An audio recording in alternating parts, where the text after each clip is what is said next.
అశ్వ సంవత్సరంలో కైలాస యాత్ర Shri Gayatri tours and travels 8977349696. Bharat Pak match అనగానే క్రికెట్ ఫ్యాన్స్లో క్రేజ్ పీక్స్లో ఉంటుంది. ఎమోషన్స్, ఈగో ఫీలింగ్స్ ఇలా ఎన్నో మ్యాచ్ని డామినేట్ చేస్తూ ఉంటాయి. రోజులు కాదు సంవత్సరాలు మారినా ఈ సాంప్రదాయం కంటిన్యూ అవుతూనే ఉంటుంది. 23 ఏళ్ల క్రితం సరిగ్గా శివరాత్రి రోజునే ఇరు జట్ల మధ్య మ్యాచ్ జరిగింది. దక్షిణాఫ్రికాలో జరిగిన 2003 ఐసీసీ వరల్డ్ కప్లో భాగంగా ఆ ఏడాది మార్చి 1న అంటే శివరాత్రి రోజున ఇండియా పాకిస్తాన్ మధ్య మ్యాచ్ జరిగింది. ఆ రోజు సచిన్ ఆడిన ఇన్నింగ్స్ చరిత్రలో నిలిచిపోయింది.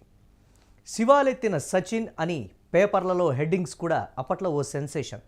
పూనకం వచ్చినట్లు సచిన్ బ్యాట్తో తాండవం ఆడాడు.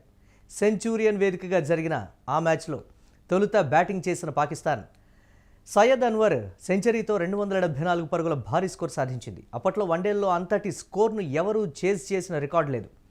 ఆ రోజు పాక్ బౌలింగ్ యూనిట్లో అందరూ దిగ్గజాలే.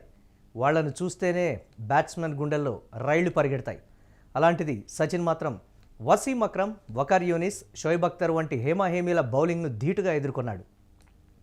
షోయబ్ అఖ్తర్ 150+ కిలోమీటర్ల వేగంతో విసిరిన బంతిని అప్పర్ కట్ షాట్ కొట్టి 6గా మలిచిన తీరు క్రికెట్ ప్రపంచం మరోలేదు. క్రికెట్ హిస్టరీలో టీవీల్లో అత్యంత ఎక్కువసార్లు రిప్లే అయిన షాట్ కూడా అదే. ఈ నేపథ్యంలో అది రికార్డులు కూడా తన ఖాతాలో వేసుకుంది. మరి ఆ బౌలింగ్ను ఎదుర్కొంటూ 37 బంతుల్లో హాఫ్ సెంచరీ చేసిన సచిన్ మొత్తంగా 75 బంతుల్లో 98 పరుగులు చేశాడు. ఆ తర్వాత రాహుల్ ద్రవిడ్, యువరాజ్ సింగ్ ఇద్దరూ కలిసి భారత్ను విజయ తీరాలకు చేర్చారు. క్రికెట్ అభిమానులకు ఆ రోజు జాగారం సంబురాలతో గడిచిపోయింది. 6 వికెట్లతో భారత్ మ్యాచ్ గెలిచేసింది. మరి ఇప్పుడు శివరాత్రి రోజునే మ్యాచ్ జరగనుంది. పొట్టి ఫార్మాట్లో జరుగుతోన్న మ్యాచ్ ఇది. అప్పటికంటే ఇప్పుడు రెండు దేశాల మధ్య ఉద్రిక్తతలు మరింత ఎక్కువగా ఉన్నాయి. కార్గిల్ వార్ వేడి అప్పుడప్పుడే తగ్గింది. ఇప్పుడు పహల్గామ్, ఆపరేషన్ సింధూర్ రూపంలో రేగుతున్నటువంటి అగ్గి ప్రభావం ఈ మ్యాచ్పై పడింది. షేక్ హ్యాండ్లు కూడా ఇచ్చుకోకుండా జరిగే పోరు ఇది. మరి నేటి పోరులో నిలబడే సచిన్ ఎవరో, తాండవం ఆడే వీరుడు ఎవరో చూడాలి. మరి ఈ నేపథ్యంలో శ్రీలంకలో జరుగుతున్నటువంటి ప్రస్తుత మ్యాచ్కి సంబంధించి భారత్ పాకిస్తాన్ క్రికెట్ అభిమానులు మధ్య ఒకంత ఉత్సాహం అలాగే ఆందోళన కూడా నెలకొన్నటువంటి పరిస్థితి. పాకిస్తాన్ యాజ్ యూజువల్గా పాకిస్తాన్ కెప్టెన్ చేసినటువంటి కామెంట్స్కి సంబంధించి కూడా సంచలనం రేపుతున్నటువంటి పరిస్థితి. అభిషేక్ శర్మ ఆడాలి, అభిషేక్ శర్మకి మేము బౌలింగ్ చేయాలి, మేము అవుట్ చేయాలనేటువంటి రీతిలో చేసినటువంటి కామెంట్స్. అలాగే Suryakumar Yadav captain, T20 captain, అతను ఇచ్చినటువంటి రిప్లై, ఎస్ మీ కోరిక మేము నెరవేరుస్తున్నాం, అభిషేక్ శర్మ ఆడుతున్నాడు, శివాలెత్తి ఆడతాడు, మీకు వీలుంటే అవుట్ చేసుకోండి అనేటువంటి ఒక మాట.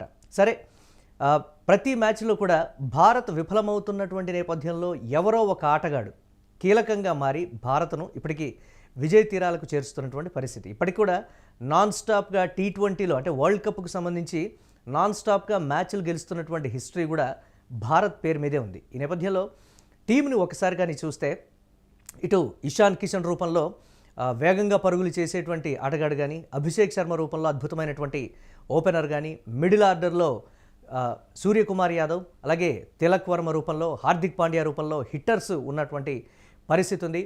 బ్యాటింగ్లోనే కాదు బౌలింగ్లో కూడా, అంటే దీనికి సంబంధించి బ్యాటింగ్లో కాబట్టి సచిన్తో పోలుస్తున్నారు. ఒకవేళ బౌలింగ్లో అయితే అదే స్థాయి పర్ఫార్మెన్స్తో భారత్ను విజయ తీరాలకు చేర్చగలిగినటువంటి స్పిన్నర్ కుల్దీప్ యాదవ్, అలాగే ఫాస్ట్ బౌలర్ బుమ్రా కూడా ఉన్నటువంటి పరిస్థితి. చూడాలి ఏ విధంగా ఉండబోతోంది అనేది.